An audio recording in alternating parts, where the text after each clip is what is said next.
I'm so fucking scared of relationships. Have you guys ever felt like that before?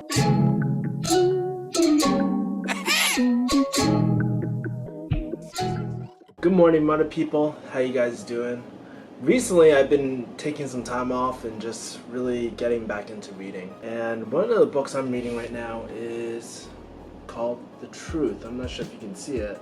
There's this channel I watch, Fight Mediocrity. This is how I initially got into this book. Second person that really got me into it was actually my friend Matt Tran. He's the one I did an interview with. But anyways, it's by Strauss. For y'all that don't know, he also had The Game, which I also highly recommend. One of the reasons why I was reading this book was because I've just been ignoring my relationship life. I'm not sure if y'all feel this way too. A lot of people, especially for me, have been hurt in the past. And we go through life prioritizing our career. We never put any effort into our relationship life. And we're always prioritizing other people or our other dreams and just kind of neglect this area in life. Well, it's kind of like not going to the gym, right? What I'm realizing is that I have been actually neglecting not only my relationship love life, but I've been ignoring my relationship with my family and the people around me. Honestly, I've been really taking the effort and just being like, yo, I just want to get to know you again, man. It's been such a long time. Let's meet up for coffee or do whatever. Honestly, I don't even give a fuck what we do, but I just want to meet up. Through Neil's book, I really realized like how much our parents have to come into play and effect. My whole life, I've always been trying to seek approval and be sort of perfect. Have you guys ever felt like that before? Where you just don't want to mess up, and that's why that's what I realized. I'm so fucking scared of relationships. I'm so scared to quote unquote mess up all the time. You know what I mean? I'm sure a lot of y'all, especially the people who are in professional areas like pharmacy, feel like this, because when you come from a strong science background or when you come from a strong educational background, sometimes it's really scary just to make mistakes. So the book is all about actually trying different relationships. He does everything from swinging to polyamorous relationship, all because his monogamous relationship, so having a relationship with one person, he was just cheating on her. It's really about the story of really finding the best relationship for him. I know people that read it in 2 days because they're like, oh shit, man, this book speaks to me. I thought it was an amazing book, especially near the end. I couldn't stop reading. One really cool thing about this book is that it really gets you in the mindset. Like, I always wonder, like, why do swingers swing? Like, why do certain people do those certain things? And what I learned, like, you learn really key insights. So one of the things that Neil learned was that through swinging, watching your girlfriend or wife or whatever get boned by another guy really sucks. But it's through that pain where you have that deeper connection after, and you can have more meaningful relationship and sex after. And I was like, wow, that's really interesting. It's kind of like how I feel like when you have a problem or conflict with someone that you care about, it can go two ways. You could use it as a positive talking point, or you can use it to destroy the relationship. So for example, like back in the day, my first girlfriend, she cheated on me, right? So I could have done two things. I could have use that as an open conversation and been like, hey, you know what?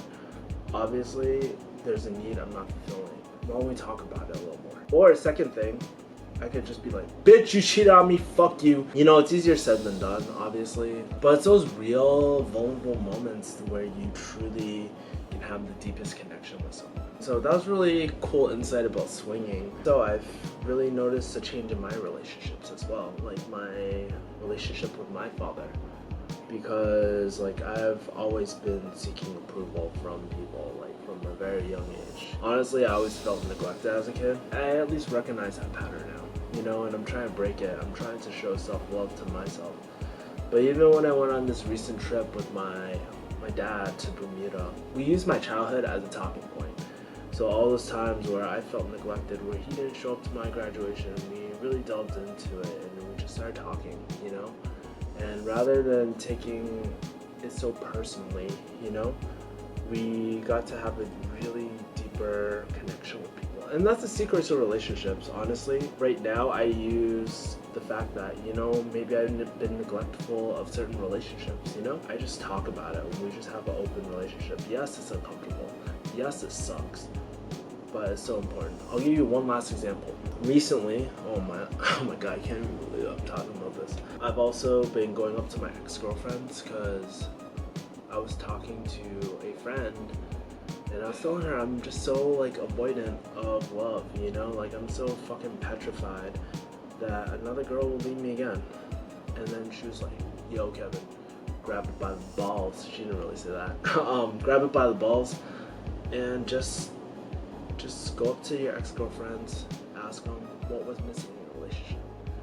Or go up to girls that have friend-zoned you and ask them what was missing, what made them not want to date me. And you can imagine that shit is fucking hard as shit. It's not easy doing that. Yeah, and so the feedback I got from that was that I'm non-committal. Nowadays I'm very non-committal.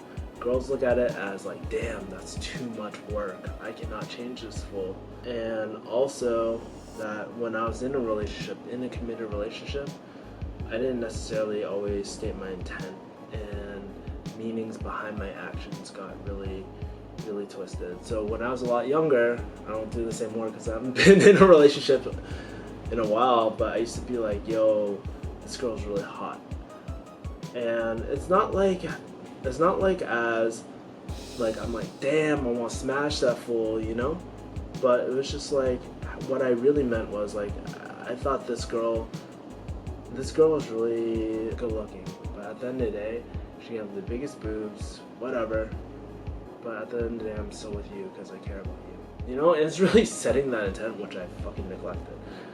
Given I was 21 at a time, or 20 or something, I was hella young.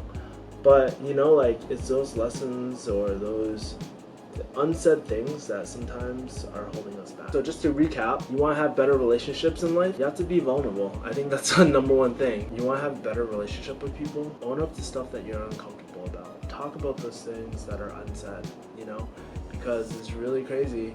Like I said, you can use those things that make you really nervous as a positive talking point or a negative talking point. You can use it to improve the relationship or create a destructive relationship, But anyways, if you haven't already, I highly recommend Neil Strauss's book.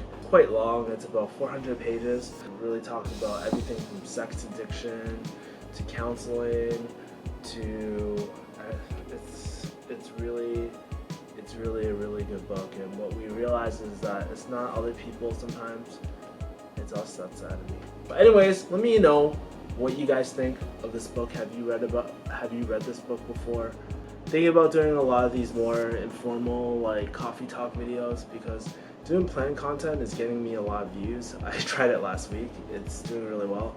But I like the Mono Coffee Time, man. It's just really, it takes a lot of edge off of me and is very therapeutic for me. So I think it's good for me to post this content up as well. Alright guys, anyways, thank you for watching. I'll see you next time, and make sure to like, comment, subscribe. By the end of the year, I'm trying to get to 10K subscribers. Please subscribe, help me get to that 10K army, and I will see you guys later. Peace.